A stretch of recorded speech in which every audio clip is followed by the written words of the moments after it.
this don't faze me. I'ma get it on my own. Cause I ain't never asked for no help. I just did it by myself. Can't nobody tell me no, no, no.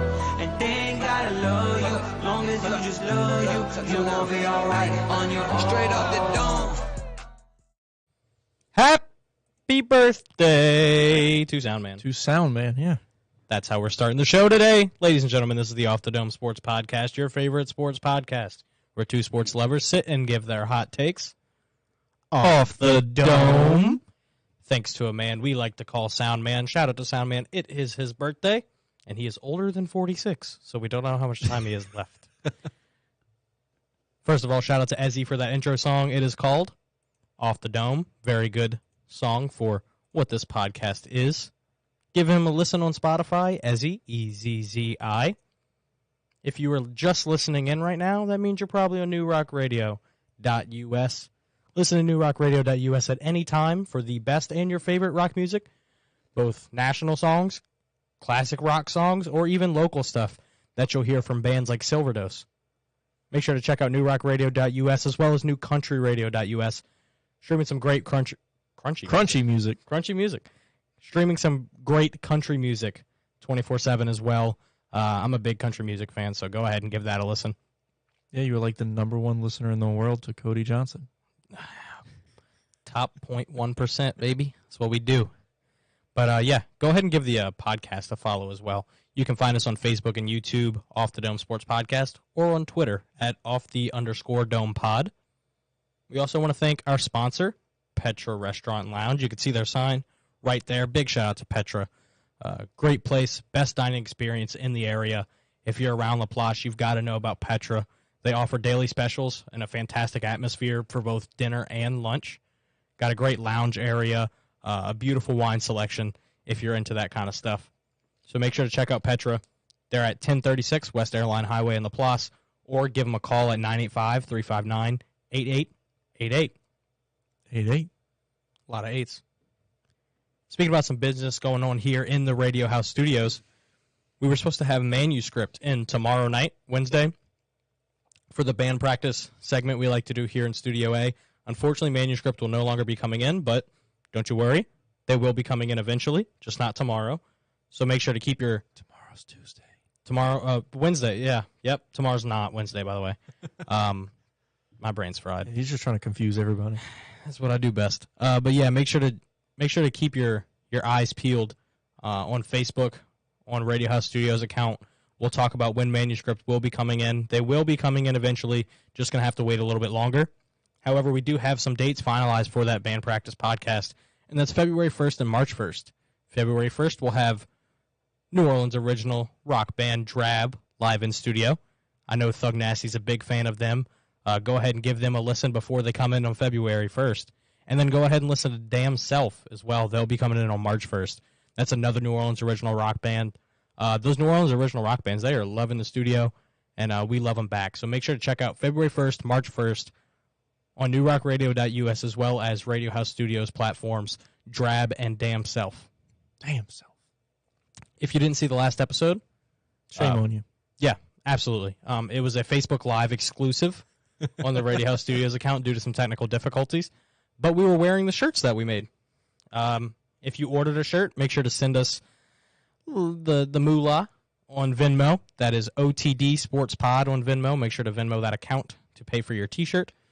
If you ordered a small through an extra large, that is $18. A 2X or a 3X was $21. If you ordered a shirt and you need to pick it up and need to get it paid for, make sure to let us know. Venmo that account, OTD Sports Pod. Thanks, Soundman. I was just about to come do this, but yeah, here they are for the viewers that did not see the last episode. Look at the birthday boy with the shirt. That's a beautiful shirt. Show the back. Presented by New Rock Radio. Got to let you know. Shout out to Soundman on his birthday, coming in here with the sling and all. Being a beautiful model. We love you, Soundman. Happy birthday. Thank you. But yeah, make sure to Venmo that account. Make sure to let us know you need your shirt. We have no problem bringing them to you in person. Us two, the OTD boys, will make sure you get them. I know we've got some people out there who need to pick them up or need to get them delivered, need to pay for them, whatever the case may be. We'll make sure to get them to you. Yeah, your mom says she has her shirt on now. I would hope so. Shout out to Mom. Good for you. You still need to pay for him, though. Thanks, Mom. Way to run us broke. All right, let's get into some sports. Sports ball. So this past weekend in the NFL was absolutely crazy.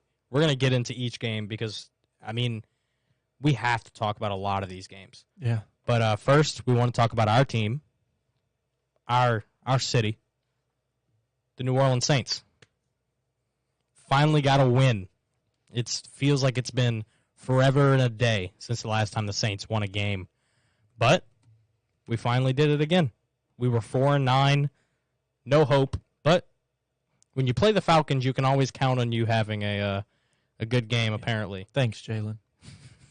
But yeah, we played the Falcons in Sunday in New Orleans. Final score 21-18. Saints got out to a 14-0 lead early in the first quarter. Looking hot. They looked great the first two drives, 14-0. Saints are looking phenomenal. Offense struggled a little bit more down the stretch. Defense struggled in the fourth quarter. Allowed Atlanta to score 9 points to bring them within 3. But we were able to do enough to not let the Falcons win the game. 21-18, Saints get a win. We weren't flashy. A win's a win. A win is a win. It wasn't a flashy win. Especially in this division. Yeah, I mean, in a division where the division leader is 6-8. Only one game ahead? One game. We're one game behind. So is the rest of the division. Yeah, I mean, 3 5-9 teams and a 6-8 team is the NFC South right now. If you would have told me that before the year, I would have called you crazy. But it's the reality with only 3 weeks left in the NFL season. Like I was saying, we weren't a flashy team on Sunday. We had one flashy play, though. Yeah. Longest play of the season for the Saints. Taysom Hill drop back, throw a pass to Rashid Shaheed for a 68-yard. Yeah. I mean, is Rashid Shaheed the best name in football? It's a dope name. It's up there. In pro football, I mean, in college, they've got some names. Oh, yeah. Kool-Aid McKinstry. Don't even get me started. On General Booty. They've got some names in college football. Buck Coors. Dude. But, yeah, Rashid Shaheed, not only a great name, great player. Undrafted guy. Made the Saints training camp roster. Found his way onto the practice squad. Now he's making plays at the NFL level. Shout out to Rashid Shaheed. But, yeah, Taysom threw the ball to him, 68-yard touchdown pass. I usually hate on Taysom, but I got to give credit where credit is due. Went 2 for 2 for 80 yards and a touchdown as the quarterback. I think it's great the way they're starting to use Taysom. I had talked to my buddy, a guy y'all have seen many a time on this podcast, Mr. Lott-Tober, and he said this game was the first time the coaches actually used Taysom right, which I would agree. He ran the ball. He handed the ball off as a quarterback, because if you see Taysom coming at quarterback, it's typically power to the right. Yeah, he's always going to run the ball. But, he handed the ball off, catches the defense off guard, passed the ball, ran the ball. Taysom did a lot of stuff, which we were used to him doing before, and it looks like they may be bringing him back to that role. And when it happens, we win games. I think he just has really good games when he plays Atlanta. Yeah, he always seems to show up when we want him to. Not only when we need him to, but when we want him to. Another guy who stood out to me on Sunday was Juwan Johnson. Juwan had a great game for himself.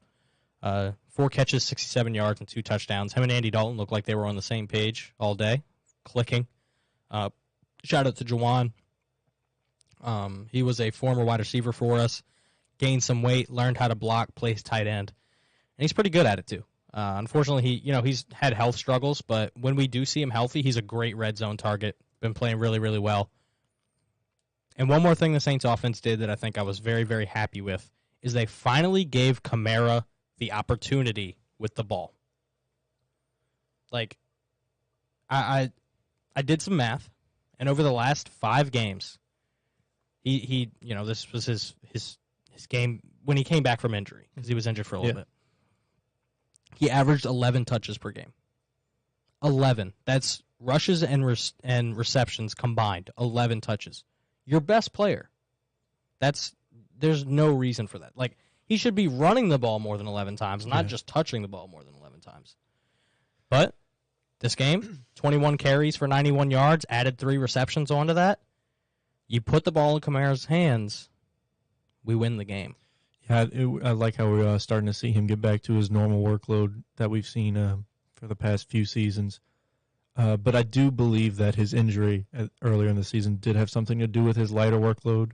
Maybe they knew something that they didn't make public, where he was still kind of fighting through some things.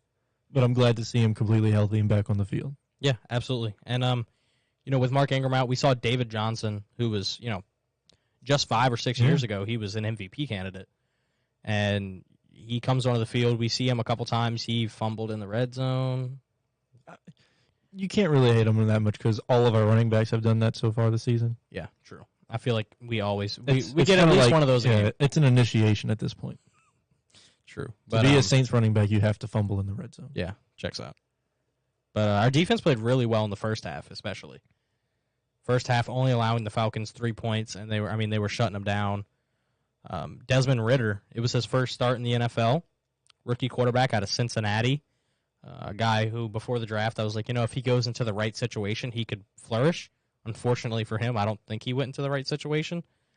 See, I can't say long term. I think he went to the right situation, just not this early. Yeah, for sure. Especially without him playing this is his first start. Yeah, and you would hope that for the Falcons situation that Mariota would be like kind of a good role model for him. However, that didn't happen. Mariota went on IR and has not been around the team since they benched him. He hasn't been going to the facility. He hasn't been doing anything. Oh wow! So kind of a bad spot, if you ask me. Yeah, and your first start against a pretty tough defense. Yeah, it's a bad situation. No, he didn't have a great first game, to say the least. 50% completion percentage, 97 yards, no touchdowns. He didn't throw a pick, to be fair. But, not completing many of his passes, threw less than 100 yards. He did have 38 yards on the ground, so that sounds pretty good for a quarterback, but then you got to realize 18 of those 38 yards were on the very last play of the game when there was nothing left to do but run the ball. And then he also got sacked 4 times. Yeah, we had a lot of pressure on him almost all game. Yeah. That defense played really well. The only thing they didn't do well is defend the run. Yeah. Tyler Algier, another rookie. That Falcons team is full of rookies. Yeah, they got 3 starting on offense. Yeah, and it's their QB1, RB1, wide receiver 1. RB1B, I guess, because him and Cordero split. They might be real good in a few years. It's possible. If all their young talent comes to be what they could be, their offense will be almost unstoppable. And Kyle Pitts, I almost forgot about him. Yeah, he's on IR too. Kyle Pitts. He was supposed to be the next, like Travis Kelce, Vernon Davis, like those reception tight ends who are absolutely dominant. But they have Drake London, rookie. Desmond Ridder's a rookie. Tyler Algier's a rookie. Caleb Huntley, who just got placed on IR, he got injured in that Saints game. I think he's a rookie as well. So, they've got weapons on that offense for the Falcons team. I don't want to talk any more good about the Falcons. Shut up. Falcons stink. Other than the fact that Tyler Algier had 17 carries for 139 yards and a touchdown. Great game out of Tyler Algier out of BYU. It's a shame Soundman had him on his bench. Oh. It's a shame Soundman was the number 1 team this entire fantasy year. Yeah. And almost unbeatable. Almost unbeatable. And, he still has Aaron Jones left tonight, but we'll get to that. It will be a tough road to cross. Yeah, we'll get to that later when we talk about bets. Foreshadowing. But yeah, next up for the Saints, we will be playing the Cleveland Browns, coming off of a division win against the Baltimore Ravens. A not so convincing divisional win. No, that Cleveland Browns team, I don't care if they won or not, they didn't look good. Well, neither did the Ravens, but they don't have their starting quarterback.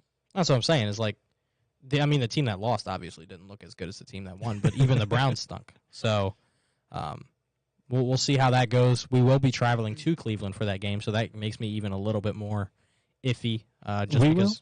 Well, no. Okay, the Saints. It's too cold. What do I look like going to Cleveland? What do I have to do in Cleveland? But yeah, Cleveland Browns versus the Saints. That'll be taking place on Christmas Eve.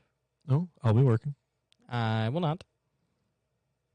Damn. But Saints traveling to Cleveland for Christmas Eve. We will talk about that game on our next episode. Thursday. Right? No. Friday. No. Thursday. We'll figure it out. Someday. One of these days. talking about another New Orleans team, the Pelicans. Last time we talked about them, talked about how they were the number 1 seed, looking absolutely unstoppable. They were 18-8. They were looking phenomenal, had won 7 in a row, and then we cursed them. Yeah. We talk about them and talk about them one time. And they lose 3 straight. 2 straight to the Jazz, 1 in overtime. Heartbreaking loss that one was. That was a good game though. And then the most recent one to the Suns on Saturday. A very unfortunate part about this is that we got swept by the Jazz in the season series. So if something happens and us and the Jazz finish near each other at the end of the year, Jazz would get a tiebreaker if we finish with the same. I don't think us and the Jazz will finish with the same record, to be fair. But if something were to happen like that, Jazz would actually have the tiebreaker on her for winning that season series. Lauri Markkanen shot the lights out. Jordan Clarkson, too. They both shot over 50% from 3 and both made more than 5 threes. Lauri Markkanen, I think, shot like 5 for 9, and Jordan Clarkson shot like 7 for 14. Like, crazy. Just in that game, I would say, honestly, I would say that's the Pelicans' biggest struggle. I was talking to Mr. Lottober about this as well, is that in one of those Jazz games, we only shot 27 threes, and we shot 9%. 9% on 27 attempts. We are second to last in the league on three-point attempts right now. 29th in the entire league on how many three-pointers were taken per game. The Jazz, top 5. They shot 47 threes. Yeah, and they're making them. Yeah, I mean, they only made 38% as a team, which is, pretty fair. Like, it's not terrible, but it's not, like, outstanding. Yeah. But when you're shooting 20 more than the other team, 3 is more than 2. Like, I mean, you're going to score more points if you're taking higher point shots. It's just, and they're falling at a good rate. It's just kind of how it works. Yeah. So for me, I think the Pelicans should probably start taking more threes. Even if you're not going to make them, at least try. When the other team is almost doubling your three-point attempts, you're not doing something that you should be doing, in my opinion. Yeah, I think from what I've seen in the past few games, we're just passing up a lot of shots. I don't think our players are too confident in their shooting abilities. Besides, like Trey Murphy, he'll shoot it even if he's covered. Him. C.J. McCollum, also another one who's been shooting. Yeah, and luckily for us, they've started to fall. He went like 2 weeks where he just couldn't hit anything. Like nothing was falling for him, and he's finally starting to hit some shots. Yeah, but other than those players, I feel a lot of players look kind of not too confident in themselves when they get an open shot behind the arc. Yeah, I mean, kind of pass up on off the bench, we've also got Jose and Devontae who aren't afraid to shoot the 3 when they need to, but keyword when they need to. I mean, Devontae's going to chuck them up no matter what. But Jose can hit them. I don't know why he doesn't take more. But when you've got guys like Zion, doesn't really shoot threes. Herb Jones is working on his 3. He's not a great three-point shooter, but he tries. But he's only taking 2 to 3 a game. He's not going to shoot a bunch. I mean, Jonas might as well not even try anymore. Hey, he made one recently. Yeah, the fact that you can point out that he made one, exactly. But he hasn't looked great in general, to be honest with you. Zion also made one in that same game. Mm-hmm. The fact that you know when they make one, kind of crazy to me. But yeah, like you were saying, with CJ and Trey, those are our only 2 guys who we can really count on to hit the 3 ball. Everybody else is, we don't really know what we're going to get from them. Yeah. Unfortunately, we did drop to second place in the West after that 3-game losing streak. We are only behind the Grizzlies, which really sucks because Grizzlies are in the same division as us. If we were going to be second place, I wish the first place team was in a different division, just so we still had that division lead. But we're only back by half a game. We have the same amount of wins. They just have 1 less loss. Tonight, we will be taking on the, I want to say, second best record in the league right now. I'm going to fact check that so I don't say something wrong. But a team that's very, very good no matter where they are in the standings, and that's the Milwaukee Bucks. Oh, they have the best record in the league right now. 21-8. They are looking very, very good. Yeah. The only thing about the Bucks is they are a much better home team than they are an away team, and the game is in New Orleans. so maybe that'll play a factor into it. Last time I checked, Milwaukee was a 1-point favorite, so Close even game, Vegas yeah. is expecting it to be a very, very close game tonight. Milwaukee's healthy. We are not quite as healthy, unfortunately. BI is still out. We don't know when he's coming back. Hopefully soon. We've been without him for a little bit, and I think he's a key piece to what we're missing here. Oh yeah, no doubt. Because our scoring right now is very inconsistent. BI is going to give you 20 every night. Like his lowest, I think he'll score all season, maybe like 16 or something. Like he's not going to be the guy who's going to fail on the offensive side of the floor. He's just so good at creating his own shots. Yeah, I mean he's With that big long frame, he can kind of just get to the mid range and pull up wherever he wants to. BI plays real basketball how I play 2K. You just run, take a step back. If the middy's open, you take the mid. If not, pass it out and then get the ball back in your hands. Brandon Ingram is a very good player. I really hope he comes back soon. Hopefully we see him before the new year. And then another injury, we have Larry Nance. Larry Nance is day-to-day. He was questionable for this game. Not sure if he'll play or not.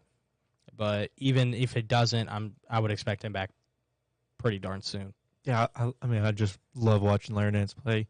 I feel like he's the one on this team who has more passion than anybody when it comes to playing the sport of basketball. Absolutely. See him out on the court just giving his heart out.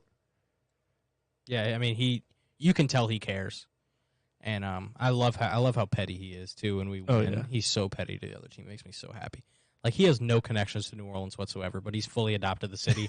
Kind of reminds me of Josh Hart. When Josh Hart first got here, I mean, he was everywhere. So, we are still a very good team. We're second in the conference. There's no hating on the Pelicans right now. We've lost 3 straight, and we're still second place. That means something. We've got a super young roster.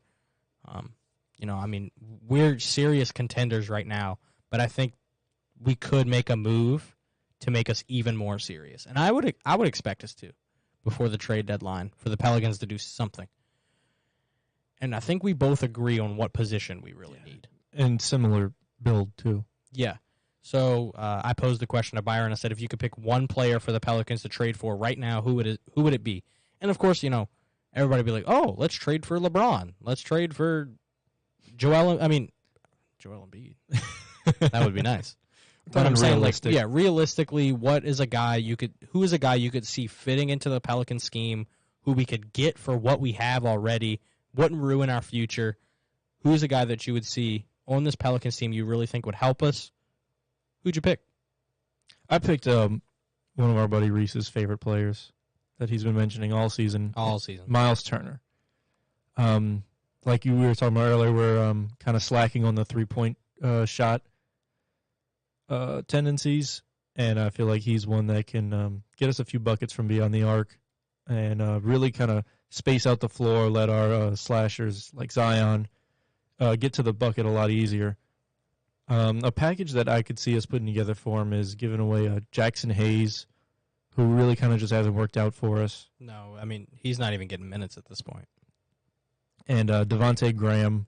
I kind of chose Devontae Graham because he's not really working out for us. Plus, we're kind of deep at the guard position. We have Jose and CJ kind of being the 1 and 2 combo. He's kind of there to give both of them a break. And then, if needed, maybe like a pick or two. Yeah, I think we'd probably definitely have to throw in a pick in there. The Pacers aren't a team that are expected to contend anytime soon, so they want to get younger. So that's why I could see Jackson Hayes working for him. But they're also good enough to realize, hey, we can't give away Miles Turner for nothing. So, I mean, I think that's a good package if you throw in, either a first and a pick swap, even 2 firsts. With us expected to be good, those should be later round picks, shouldn't be lottery picks or anything.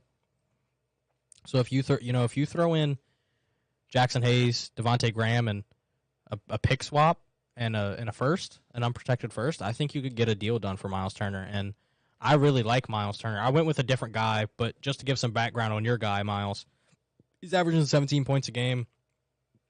He's averaging 8 rebounds a game, over 2 blocks. So he's fantastic on the defensive side of the floor. And not only that, but you were talking about his 3 ball. He's shooting 41.5% from 3. Now he's only taking 4 a game. Yeah, but for a big man, shooting 41%, nothing to sneeze at for sure. Yeah, and I feel like this team, kind of the style we run our team in, he'll get a lot more opportunities because we've seen, a lot of people don't respect Jonas from out there. Yeah. But even so, we've still seen him open out there a few times where he could, if he wanted to, take the shot. Yeah, and Miles Turner would be a great addition next to Zion because Zion's really upped his playmaking ability. So if Zion's driving to the rim and you have a second guy coming to try to stop him from scoring, he kicks it out to Miles Turner. Miles Turner's going to be open. Yeah. Not only is he going to be open, pick and pop will be real. but he's like 6'11", so he's going to shoot over the perimeter defender that rotates to him. So I mean, I love that Miles Turner trade. A guy I think is just a little bit better for me, so we'd have to give up a little bit more, of course, is Kristaps Porzingis. He has been playing absolutely lights out for the Washington Wizards. One of my favorites. Yeah, he's so good. The Wizards have been so bad recently, but he is the bright point. He's averaging 23 and 9 this year. He's shooting, I think, 35% from the 3-point. So he's playing so good. So good. He's 7'3" and can shoot the 3-ball. This Pelicans team needs size, and they need 3-point shooting. What's not to like about Kristaps Porzingis? Yeah, fair. Reese did bring this up, which is true, is he has an injury history. He does. His defense also isn't on par as to what you would think a 7'3" player would be. I would say he's an average defender. I wouldn't say he's like Miles Turner is a top tier defender. He is a top 5 defender at the center position, in my opinion. Kristaps Porzingis is probably somewhere in the middle of the league, I would say. He's way better than Jonas, though. Yeah. Jonas is a negative defender right now, which is why we don't play him in the fourth quarter. Yeah. If you pay attention to our rotations... Which is why it hurts not having Larry Nance right now. Exactly. Like, if you pay attention to our rotations, Jonas doesn't get fourth quarter minutes. We have Larry out there, which Larry's a great player. He's a great defender, but Zion and Larry are 6'6" and 6'7", respectively. So you need height and length down there in the fourth quarter. I think that's kind of starting to hurt us, especially in those close games like in overtime or those fourth quarter runs where you've got guys like DeAndre Ayton, who's in there. He's 6'11". You've got Kelly Olynyk, who's 7 foot for the Jazz. He's working down there. You need to make sure you have size down there. So getting Kristaps Porzingis would really help us. And he's really good. I mean, it's not like he's a scrub who's only tall. That's not the only reason I want him. He's playing really, really well. He's averaging 23 points a game, and he shoots the 3-ball. A package for him, we trade Jonas. We include Jonas in the trade, and then we throw in your package of Jackson Hayes and Devontae Graham. I think maybe that would be able to get it done. Yeah, that could stir up some things. I think that would be enough, especially for a Wizards team that knows they're not contending. They get a project in Jackson Hayes.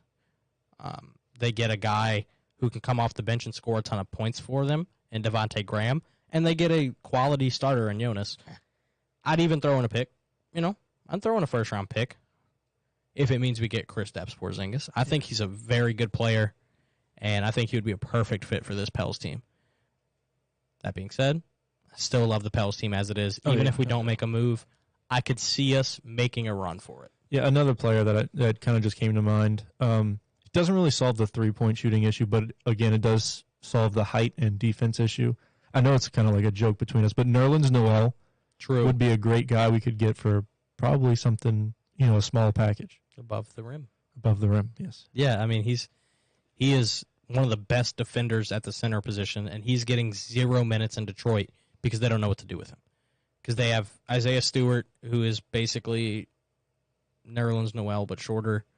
And they're just not giving Nerlens the time he deserves, and he's been all over the trade rumors. There's like 10 different teams looking at him right now.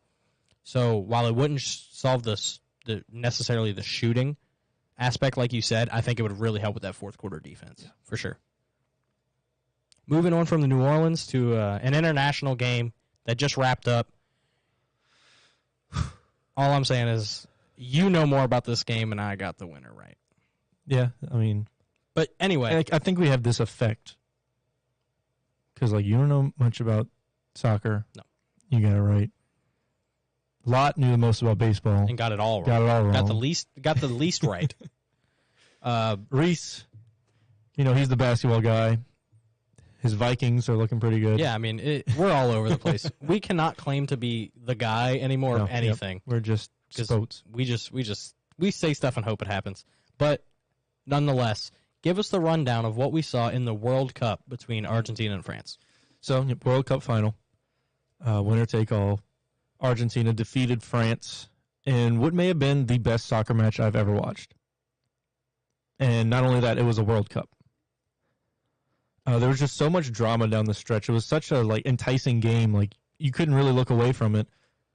There was two extremely talented players, one really young, one kind of old. In France's Kylian Mbappe, if you even just watched half of any one of France's games, you'll know that he's instantly a playmaker. And he scored 2 goals in a minute. That's insane to me. I checked it. I checked the game right before church started because why would they putting it right before church on a Sunday? Come on now. Come on, World Cup. Do better. But I checked it right before church started. And it was in the 79th minute and Argentina was up 2-0. I was like, okay, cool. I went to the bathroom, came back, and literally the second we were about to start, it was the 82nd minute. And it was tied. And I was like, what? Kylian Mbappe scored 2 goals in a minute. Yeah, I've been talking about him for a while, but he is a force. He's so fast. He has such good control with the ball. Professional Chies, man. Yeah. And then throwing it to the other side, Argentina's Lionel Messi. The GOAT. Yeah. If you didn't see the game live, I highly recommend going back and watching it. Even knowing the result of the game, it's still one of those games that you can just watch and enjoy. Even if it's watching The Office for the sixth time. Yeah. You're still going to enjoy it. Still love it. Yeah, I definitely want to go back and watch the game because I couldn't watch it. But even knowing the end result, I'm like, I want to see everything that took place. And wrapping that up, Messi finally finds his World Cup title. An already amazing career now has taken a step even further. Even further with this title. I believe that he was already had claimed the GOAT status. If not, he was on the very cusp of it.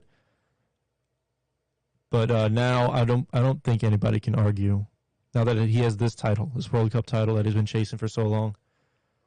I think that kind of cements it. Yeah, I mean, like I said, I'm a soccer casual, man. I don't really know much. Not at all. But I've had the running joke ever since the World Cup started that, everything was about Messi. I was like, yeah, Messi's better. I don't care who you're talking about. CR7, who? Never heard of him. Messi's better. Messi the GOAT. That, I've just been joking about it, but I think it's true. From what I can see. It's going to be tough to pass up all of his awards and notable achievements. Now, here's a question for you off the dome, as we do. If he reaches his full potential from what you've seen so far, can Mbappe reach that level? I was just about to talk about this. I think Kylian Mbappe can surpass him. Wow. Because he started at such a young age. Messi started young too, but he wasn't doing what Mbappe's doing that young at this age. Mbappe already has the World Cup title. He almost went back-to-back. France will still be a contender in the next World Cup, which will be here in the U.S. Ooh, 2026. Nice. But yeah, I think he can surpass him. He's had such he's so young and he's already had such a great career. Mm-hmm. He could retire now and people will still talk about him. He's just one of those that comes in and makes an impact instantly. Yeah, he's very fun to watch too. It's not like he's just putting up the stats. Eye test wise, you love to watch him play, and that's from a guy who hasn't watched much soccer at all. But following that, Croatia defeats Morocco in the third place game. I called that one too. Yeah, you did. I was 2 for 2. That's all I'm saying. Croatia wins 2-1, and they scored first. I got the score right too, by the way.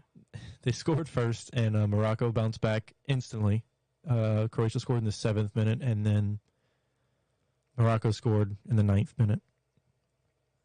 But after Morocco scored, it looked like Croatia kind of took it to heart.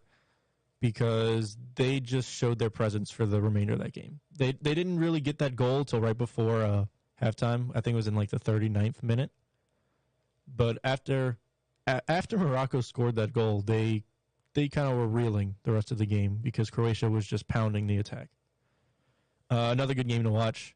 Not as exciting as the France game, but still a good game, as were most of the World Cup games. Yeah, absolutely. Even if you don't watch soccer, I mean, you enjoyed. I did. most of it. I mean, I watched more soccer games in the past month than I have my entire life, and I told them, I was like, hey guys, I think I'm getting into soccer now. Like it's fun to watch. I mean, of course the World Cup is different because it has this different sort of feel. Oh yeah. But I might watch a couple MLS soccer games. Messi's coming to the MLS, so I'll have to Miami. tune into the Miami games. I've already picked my MLS team because I just felt like it. I went with Nashville. Do I have a reason? No. No. But I did it. So I am now a Nashville SC fan. Go Soccer Club. But yeah, 4 years from now, 2026, World Cup will be here in the U.S. What do you expect to see from our native fans?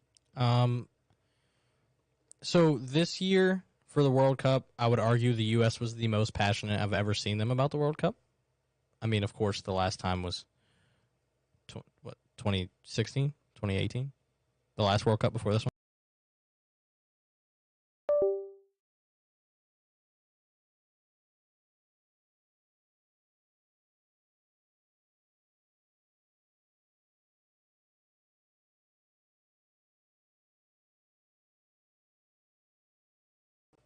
Once it gets closer, if it looks like we have any sort of chance at even winning, even getting out of the group stage, U.S. fans are going to show up. Oh yeah, and I think they will have a shot. We have a really young team, and the world has recognized their talent. A lot of players from this team have been getting pay raises and been Switching clubs. yeah, getting traded to better clubs, signed by better clubs. A lot of them moving out of the MLS into Europe and into Asia. Shout out Pulisic. He's a dog. But yeah, I'm really excited. Can't wait for World Cup to come here. Should see some games in Houston. I'll probably have to make some. Yeah, if that's even possible. Oh yeah, That's gonna be crazy. But I expect a lot of fans to make it too. Because if you got fans going to Qatar, you're definitely gonna have people come to the United States. So it should be a very fun time. Unfortunate we have to wait 4 years for it. Yeah. It's one of those Kinda things sucks. that you just want to start again immediately. Yeah. But hey, in between now and then, we'll have Building up the tension. qualifiers. We'll have Friendlies. like Copa America, Oh, yeah. all that kind of stuff. Those will be fun to watch. And, like I said, I'm getting into the MLS now, so we'll see. Moving on from a game I know absolutely nothing about to moving on to a game that I know very little about, but more. Slightly more. Mo. Slightly more. We're going to talk about some baseball. Something we haven't talked about in a little bit. Buddy Lottober probably has a lot to say about all this kind of stuff. We're going to have him on soon so he can kind of address all this type of stuff. What we're talking about is free agency here. Is, we've had a lot of guys switch teams recently. I pulled up a list of 10 guys who I thought were notable. This isn't everybody, of course. It's going to be different dudes. I'm going to make it 11. He's going to make it 11 because he's a Cubs fan. But yeah, I've got a list of some people here just talking about what teams they went to, what teams they're coming from, what the contract looks like, what implications this may have on the MLB season. So first one right off the bat, the biggest name, Aaron Judge, ended up staying home with the New York Yankees. 9 years, $360 million for Aaron Judge. So much money. That is a ridiculous amount of money. But however, I think he's earned it. yeah, I mean, I don't. I was telling my parents, I don't think anyone on earth is worth that much money. That's $40 million a year. Who deserves You know how many packs of ramen I can buy with $40 million a year? $40 million? No, because ramen's No. like 19 cents or something. No, it's like $1.50. Oh well, you can probably get 28 million packs of ramen, or if I had to guess. Math adds up, but per year, by the way. But yeah, I mean, I'm sure Soundman's happy that Aaron Judge is back in New York. He was expecting him to go to the Mets because he's a Yankees fan, and they're so pessimistic even though they have 27 World Series. But yeah, Aaron Judge is staying in New York 9 years. What do you think about Aaron Judge staying? I'm glad that he's staying because we've seen a trend recently of not just in baseball but a lot of sports. We don't really see players really kind of staying loyal to their beginnings anymore. They're kind of just all about I want to go where the money takes me, and to see this out of an all-star player like this really shows some heart. Yeah. I'm not surprised. I'm not surprised he went back to the Yankees. It makes sense for him. It makes sense for the team. I was kind of hoping to switch it up just because I'm a Red Sox fan. I was hoping the Yankees wouldn't get Aaron Judge back, but he's back.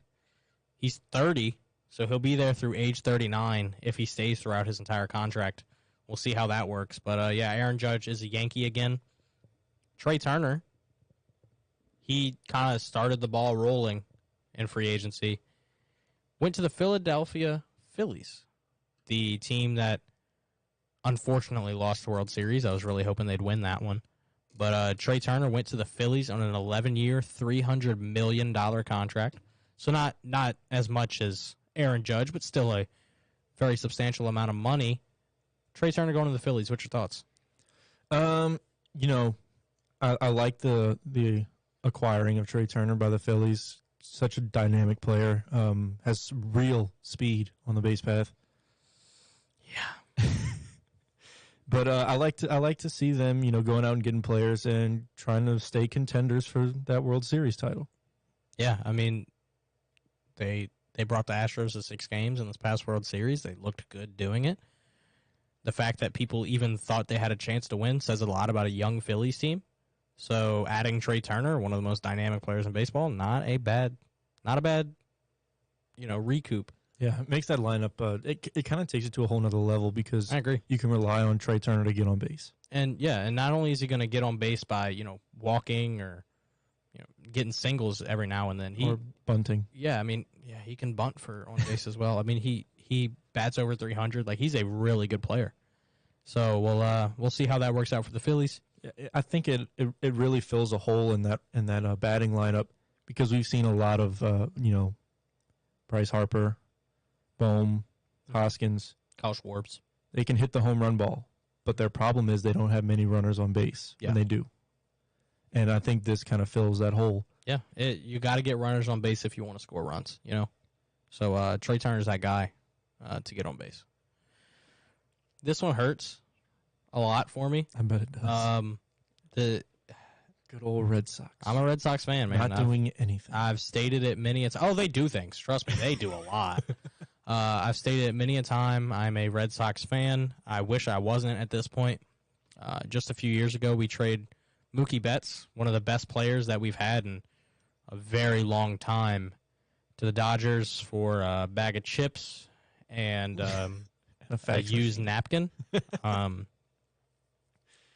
We got the main pieces we got out of that trade were Michael Chavis, who no longer plays for the team, Jeter down, so we just DFA'd, and Colton Wong, who played 5 games at catcher last season.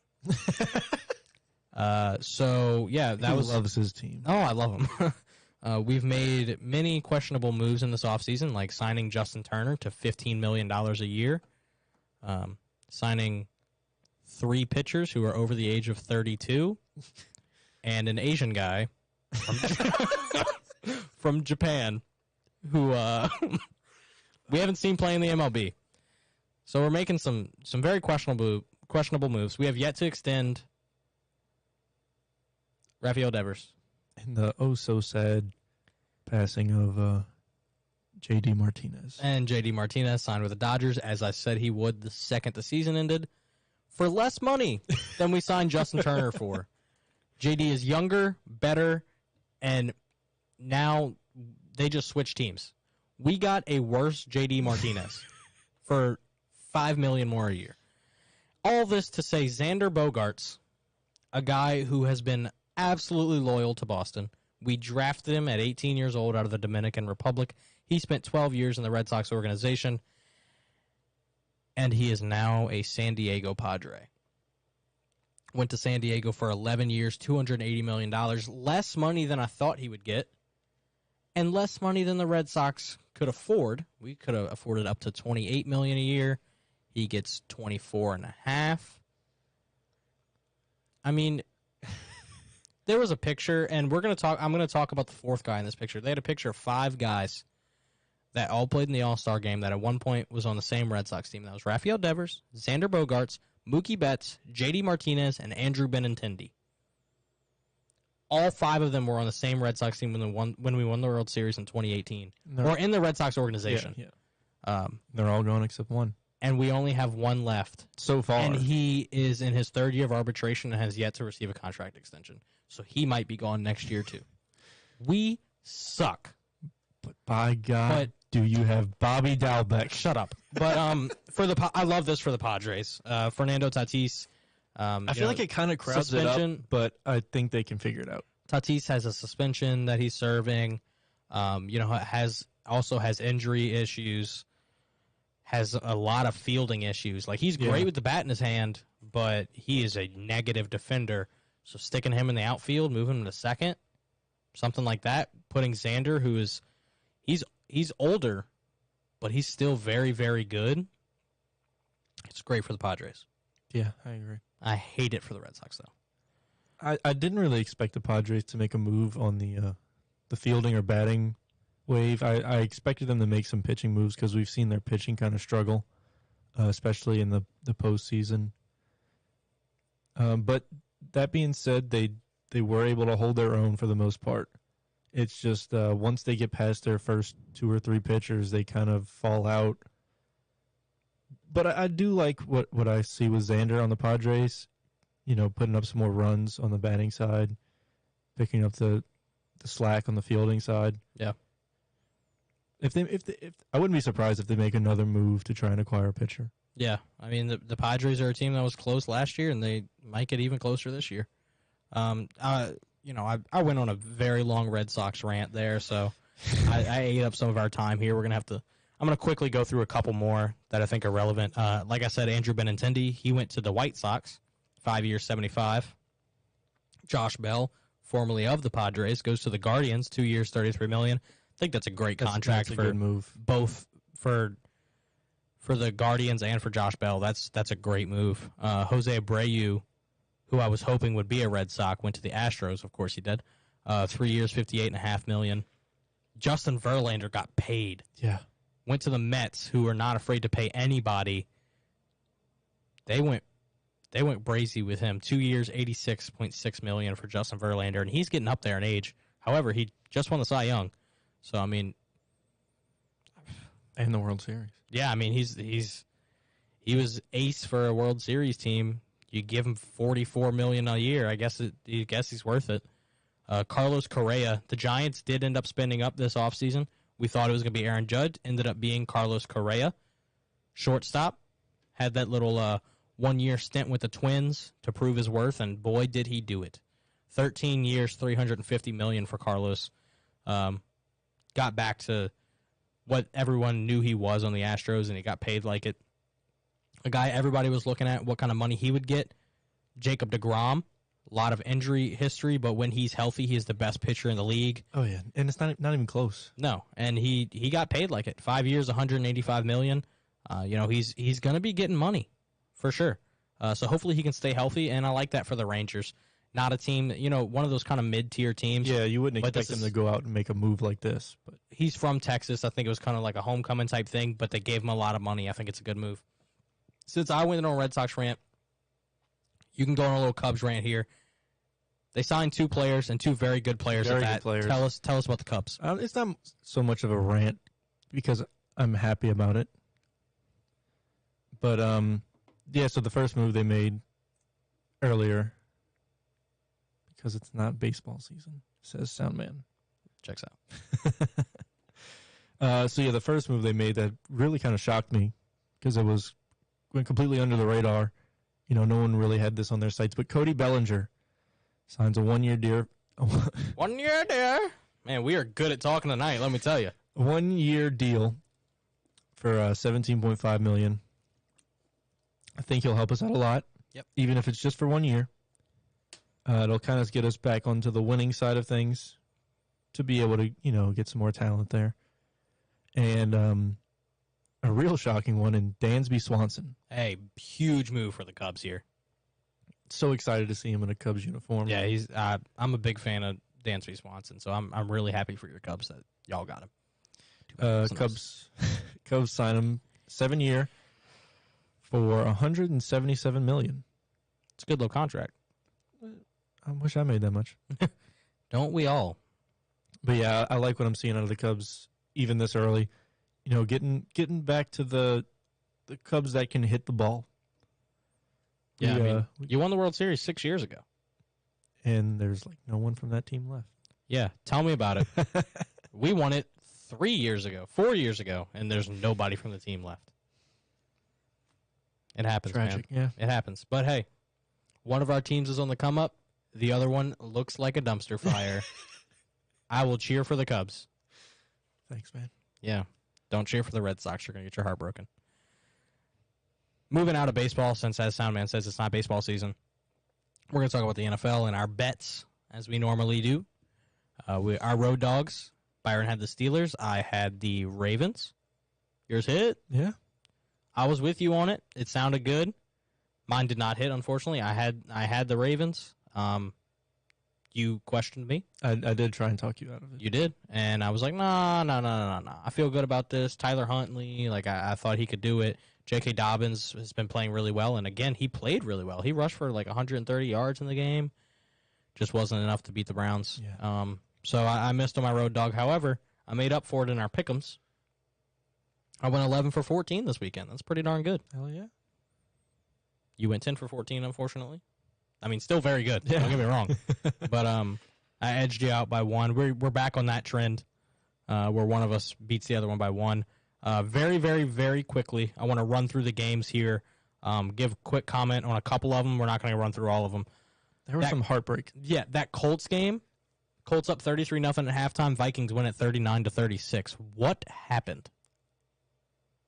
I don't know. That's It's largest comeback in NFL history. I turned it off, and then I got a notification saying that it was tied, and I was like, "What?" Mm-hmm. Yeah, largest comeback in NFL history by the Vikings. 33-0 at halftime. I mean, just if you don't want to blow leads, don't have Matt Ryan as your quarterback. I don't know what to tell you. He is now responsible for the biggest playoff blown lead and the biggest regular season blown lead in NFL history. Wow. Yeah. Matt Ryan. Sorry, Matt Ryan. Another game I thought was pretty notable. The Jags took down the Cowboys in overtime. Yeah. Cowboys easily should have won that game. There was no reason that they lose that game. But here we are sitting here looking at the score, and Jags won 40-34. Dak throws a pick six in overtime. Of course, it really wasn't his fault if you go back and watch it. Hits off the receiver's hands, bounces up in the air. Jags guy takes it and runs it in. But that doesn't matter to the record. A win's a win. A win is a win. The Jags take down the Cowboys. 2 games that surprised me. First one, Eagles-Bears. Yeah, it was close. Way closer than it should have been, in my opinion. Eagles barely win against these Bears, 25-20. Justin Fields looked like he was on a mission. That man can run all over the field. And then the second game, where I really thought the Texans were going to win this game. Oh, that would have been beautiful to watch. Chiefs beat the Texans in overtime, 30-24. The 1-12-1 Texans held their own for that entire game. Yeah, absolutely. 2 weeks in a row, barely lost to the Cowboys and now barely lose to the Chiefs. 2 very good teams. So maybe the Texans have something. Maybe, yeah. Maybe they're just got to stop playing the top dog teams. Yeah, and it looks like they'll get the number 1 pick this year, probably take Bryce Young. Yeah. They'll have Dameon Pierce. I don't know who's going to be their receiving core. That's questionable. That is questionable. But they have probably still be playmakers on the Brandon Cooks. defense. Derek Stingley's great out there. So Jalen Petre at safety. Texans got some players. We'll see them in the future. I mean, yeah, and for overtime final, 30 points to the Chiefs, when you're a team that's looking like this bad, I consider that as a win. Yeah. I mean, they played really well. I mean, not for this season, but moving forward. Yeah, absolutely. Yeah, holding a team like the Chiefs to, only beating you by 6 points in overtime, it's notable. Yeah, absolutely. Speaking more about bets, we've got some parlays cooking up for the game that is going to be starting in, about 30 minutes here. The Monday Night Football game, Rams versus the Packers. We'll do a little parlay first, and then we'll give you a quick breakdown on the game, who we think is going to win, and then we'll send you out of here so you can go ahead and watch that Monday Night Football game. First parlay we're going to talk about is, of course, Soundman's. Great bettor. He said he had a rough weekend. I had a great weekend, thankfully, because I make stupid, long, odd parlays that somehow hit sometimes. But fair warning, he did say he doesn't like this game. No, he said he hates this game. I would say lock, but there's nothing a lock about this game tonight. This game's very, very interesting. But his input is Rams plus 7.5 and over 39.5, and you get those odds at plus 264. I don't know what's going to happen in this game tonight. It's an odd one for sure.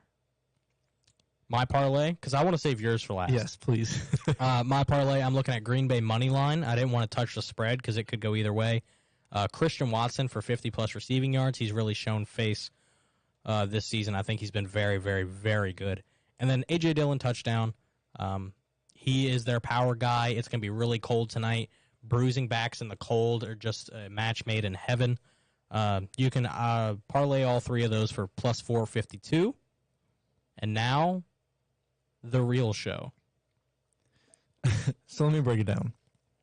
Soundman, it is his birthday. So I kind of made this parlay for him. He is in the playoffs in our fantasy league. Mm-hmm. Down by a good bit. He needs 42 points. Yeah, he needs Aaron Jones to score 42 points. Mm-hmm. So this parlay I call is the Soundman to the ship parlay. Please don't bet this at home. Do not bet what Byron is about to say unless you want to lose money. It's just, you got to spread positivity. Yeah. We want Soundman to win. We do. I want him to win it all. In hopes that he'll give me a cut. You won't, but Lionel Frankenstein might. Lionel Frankenstein deserves a large cut. With that being said, the first part of this parlay, it's only 2 parts. Only 2 parts, yeah, to be fair. Is Aaron Jones to get 3 touchdowns. That's the first part. And the second is for him to get 80-plus rushing yards. See, 80-plus rushing yards is not super out of the question. I don't think Aaron Jones will do it because I think A.J. Dillon's probably going to get more quality touches tonight, especially in the rushing. Yeah, I was going to put his receiving yards up there. Wouldn't let you. Oh, it wouldn't let me bet the over, which was 20.5 on his receiving yards. If you want to get that at minus 110. Yeah, I like but that. Then when I went to, the alternate receiving yards, he just wasn't even up there. That's stupid. He's good for 25 a game. So, if you can figure out how to make it work, throw the Aaron Jones receiving yards in there. But yeah, you can get those 2 combined for plus 7,814. That's disgusting. That sounds like a Bryce parlay if I've ever heard it. But I love it. Aaron Jones 3 touchdowns. Before we move forward, our comment section brings up a good point that I did want to talk about a little bit. The Patriots-Raiders game. Oh, I forgot about that. Soundman said, "How about them Patriots?" And Doug Nasty said, "That was awesome." Yeah, so quick rundown, 24-24, last play of the game. Patriots have no timeouts. They're on offense. Immediate thought, kneel the ball going overtime. Right, yeah. It makes sense. It's not like they're not in the red zone or anything. Or at least throw a Hail Mary. Yeah, just, either go for the touchdown or kneel the ball. Those are pretty much our only 2 options. No. They did interview Belichick after the game and ask him why he didn't go for a Hail Mary, and he said because Mac can't throw that far. That's so messed up, bro. That's screwed. You should have put in Bailey Zappi then. Right? But, yeah. Would have won the game by 20. If you didn't see it, you've got to go back and watch it. I promise you're going to find it very easily. Going down as the worst play in NFL history, in my opinion. 24-24, instead of throwing a Hail Mary or kneeling the ball and trying to send it into overtime, Patriots gives it to Ramondre Stevenson. Takes off for quite a few yards. Yeah, he had a good carry. It looked like he was going to go for a second. And then, he's got 3 people around him, so naturally he throws a lateral to Game is tied. And it wasn't like a lateral to like the nearest person or like the next skilled player. No, he threw it about 7 yards back to Jacoby Myers, who then takes a step back, looks around, and instead of him running out of bounds or being like, hey, the game is tied, we're not going to lose here, he goes for a cross-field pass to quarterback Mac Jones. While he's falling the opposite direction. Yeah, I mean, to be fair, though, throws it on a seed. Like, great, great throw. It was a good throw. Directly to Chandler Jones of the Las Vegas Raiders, who then stiff arms Mac Jones through the bottom of the map on Call of Duty. Mac Jones, I'm pretty sure, has turf still stuck in his throat and takes it 46 yards for a touchdown for the Raiders to win the game. Yeah. Craziest ending to a football game I think I've ever seen. I mean, the Patriots making a mistake like that with Bill Belichick as the coach, absurd. Yeah. But hey, you live and you learn. It's the NFL, man. Yeah. Anything can happen. Just like the Saints can make the playoffs still. So, gross. But, you know, we'll hurry up and get out of here so everybody can get ready for that Monday Night Football game. Like we said, Rams versus Packers. Packers are favored by 7.5. That over-under is set at 39.5. Rams are not healthy. I mean, Baker Mayfield's their starting quarterback. He's only been with the team 2 weeks. Cooper Kupp's on IR. Aaron Donald's out. Matthew Stafford's on IR. Just tonight, they're going to be missing guys like Allen Robinson, David Long Jr., Marquise Copeland. Packers are much healthier. Their only starter missing is David Bakhtiari. They're getting Romeo Doubs back. I mean, for me, all signs are pointing to the Packers tonight. Yeah. Rams, besides their most recent game, Rams just haven't been, that team that everybody thought they would be. Baker Mayfield kind of threw in some magic. He looked decent for sure in the last game. But, it's going to be cold, 24 degrees at kickoff in Lambeau. My two keys to really watch out for is, what's going to happen in this game is A.J. Dillon versus the Rams rush defense. They're a top 10 rush defense in the league. But they don't have Aaron Donald. They don't have Aaron Donald. Or David Long. Yeah, I mean, it's going to be something to watch for that A.J. Dillon, Aaron Jones backfield to take on a good rush defense. And then Christian Watson versus Jalen Ramsey. Jalen Ramsey, I think, is honestly taking a step back, in my opinion. I don't think he's the best corner in the league anymore. He looks like he's aging a little bit. And then Christian Watson has been super athletic, super fast, and looked really, really good this season. When he can catch the ball. When he doesn't drop the ball, for sure. So, going off of all of that, quick score prediction, I'm going Green Bay 21, L.A. 16. Yeah, my score prediction's kind of piggybacking off of my parlay because, I can't contradict myself. No, can't do that. But, yeah, like you said, the run game's going to be apparent in this matchup tonight, and I think Green Bay has the clearer advantage in the run game. So I'm taking Green Bay 35, Los Angeles 10. I mean, I definitely don't think that many. I don't think Green Bay's going to score that many. I have to have Aaron Jones score 3 touchdowns. You have to be consistent, of course. Yeah. So we'll see. I mean, neither of us really like touching this game as far as money goes. Like, to be honest, I really don't like it. But I think we both see Green Bay winning this one. And that'll do it for the Off the Dome Sports Podcast tonight. Great episode. Always love it. Always love sitting here and just talking about sports. I mean, I do it off camera. Why not do it on camera, too, so everybody can listen at home? Yeah. Whether you're listening on newrockradio.us, watching us on Radio House Studios, watching back on the Radio House Studios Facebook, YouTube channels. Don't forget, you can always watch us back. Even if you're not watching live, you can go back and watch them at any time. So make sure to do that. Make sure to follow us on Facebook, YouTube, Off the Dome Sports Podcast, Twitter, _Dome Pod. Once again, want to thank Petra Restaurant and Lounge for sponsoring us. Love Petra. Love that place. Really appreciate them giving some love to New Rock Radio and to the Off the Dome Sports Podcast. I am Bryce. And I'm Byron. And you will see us next time.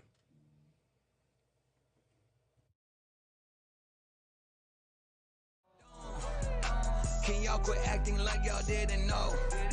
Yeah, took a break, but better hold your nose. Yeah, I've been cooking, don't inhale smoke. Been busy dropping hooks. Peter Pan can't leave his home. Ay, yeah, I prefer the backseat. I prefer a taxi. Goonies all the limelight. That be too distracting. Seen too many people reach the top just to lose it all for me. That